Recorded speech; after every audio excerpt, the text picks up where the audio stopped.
peringatan Hari Ulang Tahun Republik Indonesia ke-72 tepat pada waktu pukul 00 waktu Indonesia bagian Barat tanggal 17 Agustus 2017 ditandai dengan apel kehormatan dan renungan suci dengan Inspektur Upacara AKBP Ahmad Perdomuan SIK.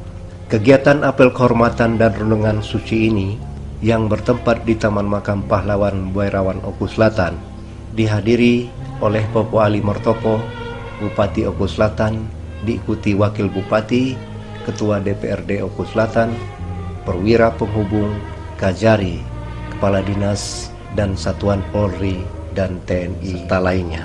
Apel kehormatan dan renungan suci ini bertujuan agar dapat untuk mengenang serta mencontoh nilai-nilai perjuangan dan jasa-jasa para pahlawan yang telah gugur demi membela bangsa dan negara Republik Indonesia. Upacara diawali dengan laporan Komandan Upacara kepada Inspektur Upacara. Selanjutnya pembacaan teks apel kehormatan dan renungan suci oleh Inspektur Upacara, kemudian mengheningkan cipta dan ditutup dengan doa. Dari Muara II Oku Selatan, kontributor Asmi dan Yusuf, tvsumsel.com mewartakan.